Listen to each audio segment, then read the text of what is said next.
hello everyone কি খবৰ সকলোৰে আশা কৰো সকলো ভালে আছে মই ৰিলাক্সি আপোনালোকক পুনৰবাৰ ষ্টাডি উইথ ৰিলাক্সি চেনেললৈ স্বাগতম জনালো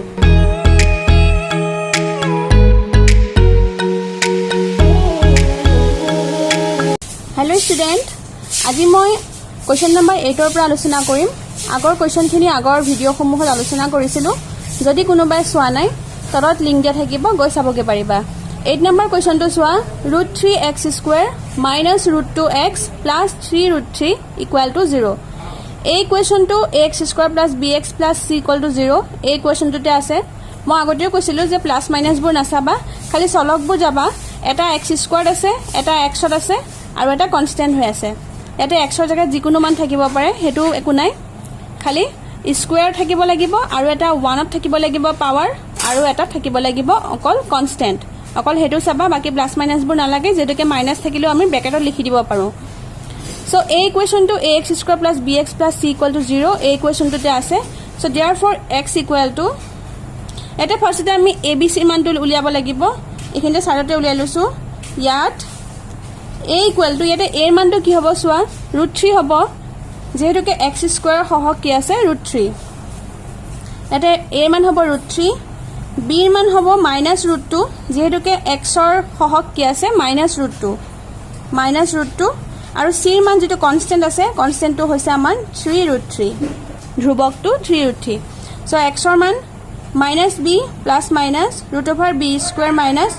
4ac divided by 2a 2a a মান আমি কিমান পাইছিলো √3 -b মাইনাস a মাইনাসটো হৈছে ফৰ্মুলাৰ মাইনাস আৰু যেটো আমি b মান পাইছো -√2 দুটা সেন একেলগে কেতিয়াও নবহে সো আমি ব্র্যাকেটত বহাই দিছো -√2 এখিনলৈকে বুজি পালা a মাইনাসটো হৈছে যেটো আমাৰ ফৰ্মুলাৰ মাইনাস হেতু মাইনাস আমি বহাইছো আৰু -√2 টো হৈছে b ৰ মান প্লাস মাইনাস √b স্কয়াৰ জায়গা থাকব -√2 হোল স্কয়াৰ -4 ইনটু a ৰ জায়গাত হ'ব √3 আৰু c ৰ জায়গাত হ'ব 3√3 খালি মানবোৰ বহাই দিছো চিন্তা কৰিবলগীয়া বিষয় নহয় a b c যিকিটা মান আমি পাইছিলো হে মানবোৰ খালি ধুনিয়াকে বহাই দিবা সোৱা ইয়াৰ আগত 1 এটা আছে সাইলেন্ট হৈ সো 2 লগত হে 1 টো ইনটু হ'ব 2 1s are 2 আৰু ৰুটৰ সংখ্যাটো ৰুটতে থাকিব √3 2√3 মাইনাসে প্লাস প্লাসটো নাপাদিলেও হয় সো আমি পালো √2 প্লাস মাইনাস √over এতিয়া সোৱা -√2 হোল স্কয়াৰ আগৰ অংকসমূহত বুজাই দিছিলো যে মাইনাসক যেতিয়া আমি স্কয়াৰ কৰো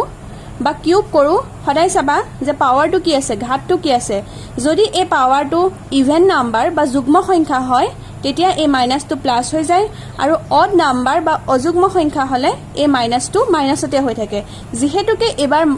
2 আছে সো মাইনাসৰ ওপৰত যুগ্ম সংখ্যা আছে গতিকে মাইনাসটো প্লাস হৈ যাব আৰু আমি জানো ৰুটক স্কয়াৰ কৰিলে ৰুটটো উঠি যায় থাকে অকল সংখ্যাটো সো ইয়াত হ'ব 2 মাইনাস আৰু আমি বেলেগ কৰিবলগীয়া নাই কতনো বেলেগ সংখ্যাত মাইনাস নাই সো এটো মাইনাসই আহিব এতিয়া সোৱা মই সাইডতে কৰি দিছো সাফাকে 4 ইনটু √3 ইনটু 3√3 ভয় কৰিবলগীয়া নাই এটো এই তিনটা সংখ্যা পূৰণ কৰিব দিছে মই আগতেও কৈছিলো ৰুটে পূৰণ কৰে আৰু ৰুটৰ আগত যেটো সংখ্যা থাকে সেই সংখ্যাটোৱে এক্সট্ৰা যদি বেলেগ সংখ্যা থাকে সেই সংখ্যাটোৰ লগত সেই সংখ্যাটো পূৰণ কৰিব লাগিব সো 4 এটো এটা সিম্পল নাম্বাৰ আছে ইয়াত কোনো ৰুট সুট নাই গতিকে 4 লগত হ'ব এই তিনিটো পূৰণ যেহেতুকে তিনিটো বাহিৰত আছে ৰুটৰ বাহিৰত আছে সো 4 3 গুণ 12 এই 4 আৰু এই তিনিটো পূৰণ হ'ল মই আকৌ এবাৰ বুজাই দিছো চোৱা ভালকে এই 4 লগত তিনিটো পূৰণ হৈছে আৰু √3 আৰু √3 ৰুটে পূৰণ হ'ব এটো লাইন বুজি পালা এতিয়া 4 3 গুণ 12 √3 আৰু √3 অৰ্থাৎ ৰুট স্কয়াৰ হৈ আছে গতিকে ৰুটটো উঠি যাব থাকিব অকল তিনিটো কিয় হৈছে মই আগৰ অংকবিলাকত বুজাই দিছো চোৱা 3 3 গুণ 9 হৈ যাব √9 হৈ যাব √9 ৰ আমি বৰ্গমূল কিমান পাও 3 পাও গতিকে ইমানবোৰ নকৰি ডাইৰেক্ট ৰুটক যেনেকৈ ৰুট দুবাৰ পূৰণ হৈ থাকিলে ৰুটটো উঠি যায় আৰু অকল সংখ্যাটো থাকে 12 3 গুণে 36 সো আমি এখিন কি পালো 36 নেক্সট লাইনটো চোৱা 2√3 ওপৰত হ'ব √2 প্লাস মাইনাস ডাঙৰ নাম্বাৰটো আগত মাইনাস আছে প্লাস মাইনাসে মাইনাস 36 ৰ পৰা 2 মাইনাস কৰিলে আমি পাও 34 2√3 2 ৰুট 3 ওপৰত হ'ব ৰুট 2 প্লাছ মাইনাছ যেহেতুকে সংখ্যাটোৰ লগত মাইনাছ আছে সো আগৰ অংকবোৰৰ দৰে আমি কি কৰিম -1 ইনটু 34 তলত 2 ৰুট 3 হ'ব ওপৰত ৰুট 2 প্লাছ মাইনাছ -1 ইনটু 34 -1ৰ জায়গাত আমি কি বহাব পাৰিম i স্কয়াৰ ইনটু 34 এখিনতে লিখি দিয়া যে যেহেতু i স্কয়াৰ ইকুৱেল টু -1 আমি i স্কয়াৰ মান -1 বুলি জানো সো তলত হ'ব 2 ৰুট 3 ওপৰত হ'ব root 2 plus minus i square বৰ্গমূল হ'ব অকল i স্কয়াৰটো উঠি যাব সো স্কয়াৰ ৰুটৰ তলত থাকিলে 34 আৰু বাহিৰত আহিলে অকল i এটোৱে পালো আমি x ৰ মান therefore x equal to root 2 plus minus root 34 I divided by 2 root 3 এটোৱে आंसर next question লৈ আহা 9 number question to সোৱা x square plus x plus 1 by root 2 equal to 0 পাছতে মই লিখি লৈছো এই ইকুৱেশ্যনটো ax square plus bx plus c equal to 0 ইকুৱেশ্যনতে আছে কিহত আছে ভগ্নাংশত আছে এবোৰ চাব নালাগে খালি চাবা x square আছে এটা পাৱাৰ 2 আছে এটা পাৱাৰ 2 আছে এটা পাৱাৰ 1 আছে আৰু এটা কনস্ট্যান্ট আছে পৰিমেয় সংখ্যাত থাকক ফ্ৰেকশনত থাকক একো ভাইব নালাগে খালি এটা কনস্ট্যান্ট আছে ফাৰ্ষ্টতে লিখি লোৱা যে ইয়াত a ইকুৱেল টু ভ্যালুবোৰ আমি লিখি লম ইয়াত a ৰ মান কিমান আছে 1 b ৰ মানো 1 এ হ'ব c ৰ মান কিমান হ'ব 1 by root 2 so therefore x equal to minus b plus minus root over b square minus 4ac divided by 2a 2a এর মান আমি কিমান পাইছো 1 minus b 1 হ'ব b জায়গাত যেহেতু আমি 1 পাইছো সো 1 বহাম প্লাস মাইনাস b স্কয়ার মানে 1 স্কয়ার ডাইরেক্ট 1 বহাব পাৰা 1 স্কয়াৰ মাইনাস 4 ইনটু এৰ মান 1 আৰু c এর মান কিমান হ'ব 1 divided by root 2 2 1 jar কিমান হ'ব 2 2 এগুণে 2 minus 1 plus minus 1 ক স্কয়ার কৰিলে আমি 1 পাম minus এটো সো আমাৰ সাইডত কৰি দিছো তলত আছে √2 4 এগুণ 4 4 এগুণে 4 বুজি পালা এই গুটেটা এই দুইটা নাম্বাৰ ওপৰৰ সংখ্যাটোৰ লগত পূৰণ হৈ আছে এতিয়া চোৱা এটো 4 আছে 4 ক আমি কেনেদৰে ভাঙিব পাৰো 2 into 2 2 দুগুণে 4 কৰিব পাৰো আকৌ 2 টুক আমি কেনেকৈ ভাঙিব পাৰো চোৱা 2 টুক আমি কেনেকৈ ভাঙিব পাৰো আমি যদি √2 দুটা পূৰণ কৰো তেনেহলে আমি কি পাই যাও 2 পাই যাও বুজি পাইছানে এখিনি যেহেতুকে আমি তলৰ √2 আতৰাব লাগিব কাটাকাটি কৰিব লাগিব মই হেকানে 4 টুক ভাঙি পেলাই এটা √2 কৰি দিলো বুজি পালা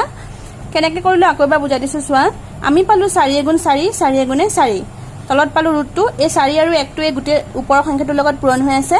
সো 4 এগুণ 4 আৰু এই 1 টোৰ লগত পূৰণ কৰোতে 4 পালো 4 টোক প্ৰথমে আমি 2 পূৰণ 2 কৰি দিলো যেহেতুকে আমি √2 পাব লাগিব হেকানে ফাৰ্ষ্টত আমি 2 পূৰণ 2 2 দুগুণে 4 কৰিলো আকৌ এই 2 টুক বা এই 2 টুক কোনোবাটা কৰিলেই হ'ল যিকোনো এটা 2 ক আমি কি কৰিলো √2 into √2 দুটা √2 আমি ভাঙি দিলো মই আগতেও কৈছিলো যে দুটা ৰুট পূৰণ কৰিলে ৰুট কিটা উঠি যায় অকল সংখ্যাটো হয় সো দুটা √2 পূৰণ কৰিলে আমি কি পাম অকল √2 থাকিব দুটা √2 পূৰণ কৰিলে ৰুট কিটা উঠি পেলাই অকল 2 থাকিব কিয় থাকিব এটোটো জানাই 2 দুগুণ 4 হ'ব 4 ৰ বৰ্গমূল আমি 2 পাম ইনটু 2 আমি এটা টুক ভাঙিছো সো এটা টুৰ জায়গাত আমি এটো লিখিলো আৰু ইনটু 2 এতিয়া এটা √2 কাটা গল খালি ইয়াত থাকিলে 1 এটা 1 টো তলত পাতা না পাতা কথা একেটাই ওপৰত কি থাকিলে 2 √2 গতিকে আমি এখিনিত কি বহাব পাৰো 2 √2 বহাব পাৰো আমি যেতুকে আই আকাৰত প্ৰকাশ কৰিব লাগিব সো আমি ইয়াতে মাইনাস এটা পাব লাগিব মাইনাস টো পাবৰ কাৰণে আমি কি কৰিম এই টাৰ্মটোত -1 প্লাস মাইনাস এই সংখ্যাটোৰ ভিতৰত এটা মাইনাস পাব লাগিব সো আমি কি কৰিম মাইনাস এটা কমন লৈ আহিম বুজি পালানে যেহেতুকে আমাক মাইনাস এটা লাগিব কিয়নো আমি মাইনাসটোৰ জায়গাত কি লিখিব লাগিব i স্কয়াৰ লিখিব লাগিব i স্কয়াৰ বা আমি i পাম গতিকে i মানটো উলিয়াবৰ কাৰণে আমি প্ৰথমে মাইনাস এটা কমন লৈ আহিলো মাইনাসটো কমন লৈ অহাৰ লগে লগে যত মাইনাস থাকে তত প্লাস হৈ যাব আৰু যত প্লাস থাকে তত মাইনাস হৈ যাব সো 1 ৰ আগত একো চিন নাছিলে অৰ্থাৎ তাৰ আগত প্লাস এটা আছিল গতিকে কি হৈ যাব ইয়াৰ আগত -1 হৈ যাব এই সংখ্যাটোৰ আগত যেহেতুকে মাইনাস আছিল ইয়াৰ আগত কি হৈ যাব প্লাস হৈ যাব 2 √2 ভাঙি দিলে কথা একেটাই হ'ব চোৱা যদি আমি ব্ৰেকেটটো খুলি দিও মাইনাসে +1 মাইনাসে প্লাসে -2 √2 বুজি পালা মাইনাছ 1 এটাও কমন লৈ আহিব পাৰা 1ও লিখিব পাৰা বা মাইনাছ কমন লৈ আহিলে হ'ল এতিয়া যেহেতুকে আমি মাইনাছ কমন লৈ আহিলো প্লাস মাইনাছ যেহেতুকে আমি মাইনাছ কমন লৈ আহিলো সো এইখিনিতে আমি লিখিব পাৰো -1 ইনটু এই গোটেই সংখ্যাটো লিখি দিয়া -1 প্লাস 2√2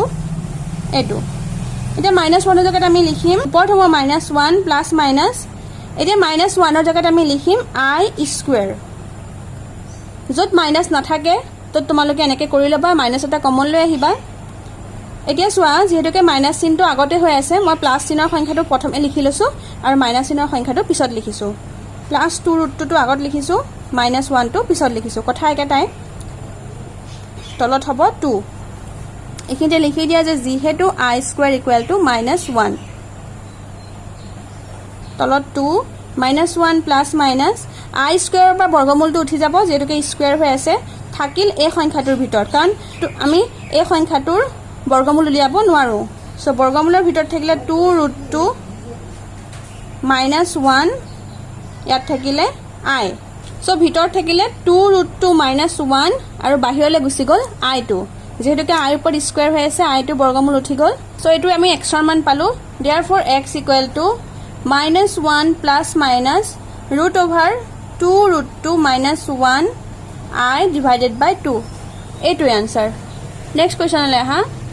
10 নম্বৰ क्वेश्चन তো x square plus x by root 2 plus 1 equal to 0 এই क्वेश्चन তো আমি ax square plus bx plus c equal to 0 এই क्वेश्चन তোলে আমি এবাৰ কনভাৰ্ট কৰিম যেহেতুকে তলত root 2 আছে x ৰ মানৰ জায়গাত এটোক আমি কি কৰিম সোৱা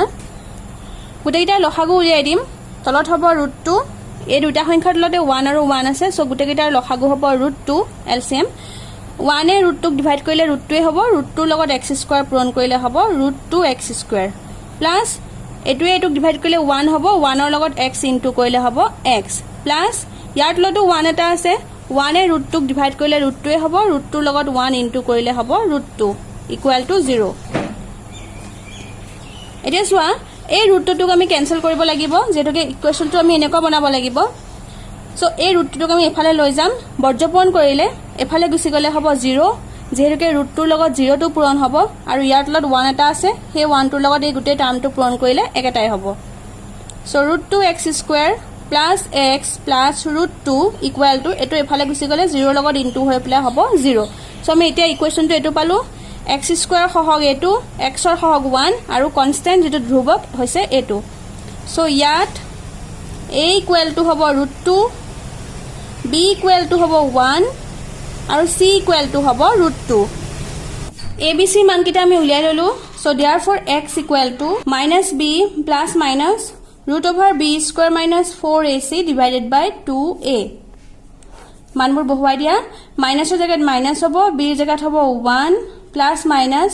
b স্কয়াৰ মানে 1 স্কয়াৰ minus 4 into a ৰ জায়গাত হ'ব √2 আৰু c ৰ জায়গাত হ'ব √2 দুইটাতে √2 হ'ব a আৰু c 2 into a ৰ জায়গাত হ'ব √2 2 লগত √2 ইনটু কৰিলে হ'ব 2√2 -1 প্লাস মাইনাস √1 ক স্কয়াৰ কৰিলে 1 হ'ব minus 4 টো এক্সট্ৰাকে থাকিব ৰুটে পূৰণ কৰিলে √2 উঠি যাব থাকিব অকল 2 এটো বুজি পালা আগৰ অংকবিলাকৰ বুজাই দিছো মই ৰুটে পূৰণ হৈছে